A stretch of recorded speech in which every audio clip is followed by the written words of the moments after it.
From Utah's first TV station, ABC4 News celebrates 75 years.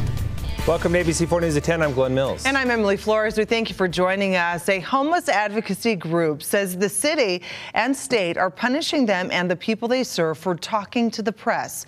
ABC4's Courtney Johns joining us live in studio to explain it all. Courtney. Emily, this all centers around the upcoming NBA All-Star Weekend, and members of the Second and Second Coalition say the city asked them to work with other leaders in providing extra shelter during this time because of safety concerns, and they claim Salt Lake City wanted to hide the homeless during this event. That could not be farther from the truth. There is no other issue that my team and I work harder on and more emotionally on than solving homelessness in this city. So you better believe that anytime there is a conversation about expanding shelter, services, and housing, we are going to be there. So this video is up on Mayor Erin Mendenhall's Instagram account. And she goes on to say volunteers actually asked the county and state and city to give them money to expand services. Wendy Garvin with Second and Second Coalition says city and county officials asked them to provide a budget to bring to the state homeless coordinator. She says she was hesitant about the whole process because she felt like the motivations were strictly based on the 100,000 people who are going to visit the city next week. If these resources were available, why aren't they available on the coldest nights and not on the most public nights? On Wednesday, one day after she was interviewed, Garvin says she was told the state homeless coordinator would no longer be providing funding to her organization. Now, we reached out to Mayor Erin Mendenhall's office for comment, and they referred us back to her Instagram post. And her office also shared a press release with no mention of Second and Second. It does, however, announce they are partnering with other homeless service providers to hold watch parties and open 90 additional beds during the NBA All-Star Games. Back to you. Courtney, thank you. Time now for a first look at the weather forecast. Mild and sunny today, but also cold. Yes, it was, and we're ready for more as we head into the weekend. Alana, what can we expect? Well, that northwesterly flow is in control today. That changes a little bit as we head into tomorrow, but high pressure with clear skies, and you notice this sunset in Bountiful. Mike Stringfellow catching this one. Pretty shot here and hard-pressed to find a cloud. Throughout the state, we do have some that are just over the mountains, but that high pressure means sinking air, clear skies, and typically will bring a warming trend. We'll see that into tomorrow. So the passing cold front that left us with that northwest flow also did us a big favor. It brought clean air to northern Utah. Yeah, we moved out that particulate matter, breathing a lot easier today, which is good news. As we head into tomorrow, that's going to start to change as well. We're going to talk about the temperatures warming up. As we look at those numbers, 8 degrees in Logan right now, 20s for the Wasatch Front, 40s in St. George. Now with those clear skies, these overnight lows will really bottom out. We are going to have a chilly start to our Friday with those numbers in the 20s down there in St. George as well as in Salt Lake. It's going to be clear, it's going to be cold, but we've got changes for a portion of your weekend. I'll break down what to expect and when we can expect temperatures to turn around and get closer to average coming up in my full forecast. Glenn, Emily, over to you. All right, thank you, Alana. Well, new at 10, the future of the Smiths Ballpark area hanging in the balance. A community meeting tonight to discuss plans. The ballpark will be moving to daybreak at the end of the 2024 season. Tonight's meeting discussing topics such as the city's Ballpark Next contest and its process, which gives residents and developers an opportunity to submit their ideas on what they think should replace the field. Secondly, they're going to be changing the Ballpark Next application process for residents to make it a little bit more simple, and also to add a portal where you can just add information without having to do an application. So if you just want to do like a quick idea, it'll be much easier to just add your thoughts. The ballpark community also discussing public safety issues, a temporary library, and a 60-unit low-income apartment building. If you'd like to submit your ideas, you can visit slc.gov/ballparknext. A sing-in tonight at the state capitol protesting bills addressing transgender youth. One of those bills, SB 93. If passed, it would ban people from changing their birth certificates until they turn 18.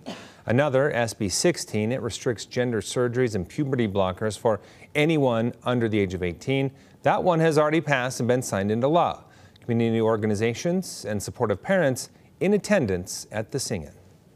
My daughter is just like every other daughter out there. There's nothing to be afraid of.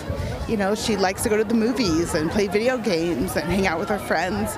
I don't know why there's so much hate and fear against our transgender kids. Let's come together and support them and protect them. Protesters continuing to say they feel these kids' rights have been taken away and that they need the meds to live full lives. They're also worried that without them, it will lead to suicide attempts, sadness, depression, and medical problems. And dozens of people against the Utah grocery tax, sales tax, I should say, rallied at the Capitol to repeal it today. The group called United Today, Stronger Tomorrow says food is a human right and Utahns are paying more for food than ever before. They say if lawmakers got rid of the grocery tax, it would help families feed their children. They even gave lawmakers food to help illustrate their point. We're giving out cookies for those that are in support of eliminating the bill, and we're giving bread to those that aren't in support, but we do believe that everyone should eat, so everyone's getting something. They donated extra loaves of bread to Crossroads Urban Center. Today, state lawmakers debating SB 156, a bill regulating police access to DNA and genealogy websites. The bill inspired by the 2010 murder of Sherry Black. 10 years later, police finding her killer using a DNA sample from blood at the scene. Black's daughter, Heidi Miller, says she hopes a bill like this could help other families find answers. Others, though, worried about privacy. And we just feel like this is so important to all those out there who have unsolved cases. It gives them hope and hopefully can help solve their cases and give them some peace, the peace that we've been able to find. We think that people would be adverse to using these systems going forward if this bill passed. If that bill passes, the only databases law enforcement would be able to access are those that have already given consent. Today, amendments to the bill passing, but the final vote on the bill was postponed until Monday. And moving now to postpartum health, Governor Spencer Cox declaring February Utah Maternal Mental Health Awareness Month. That declaration states that more than 50% of Utah women report experiencing depression or anxiety before, during, and after pregnancy. Now, some lawmakers hope this declaration shines a light on the need to pass a handful of bills that focus on the physical and mental health needs of mothers before and during, even after childbirth. Kate Gardner reports. He found me on the bathroom floor crying and telling him I wanted to die. Heather Dopp is a mom. Her first pregnancy went smoothly, but during her second, she became suicidal. There's a huge stigma around maternal mental health. She says it doesn't always look like depression. We had this case in Massachusetts where this mom just took the lives of her children. That is postpartum psychosis that went untreated, and it's 9 months postpartum that is still in the warning period. I would say that helping maternal health also helps maternal mental health. Representative Raymond Ward supports a couple bills that would focus on doing just that. House Bill 415 would require the Public Employees Benefit and Insurance Program to cover doula services.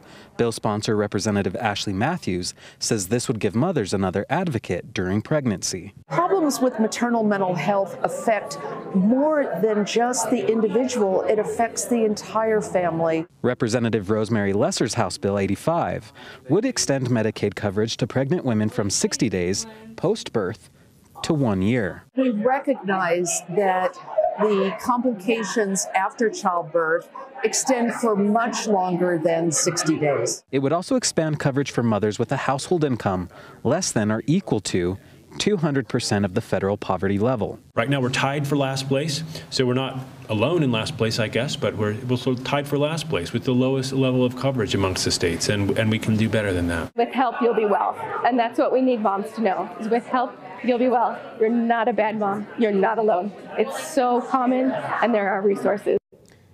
Kate Gardner reporting now. According to the governor's declaration from 2015 to 2016, 75% of maternal deaths in the state were associated with a current or prior mental health condition.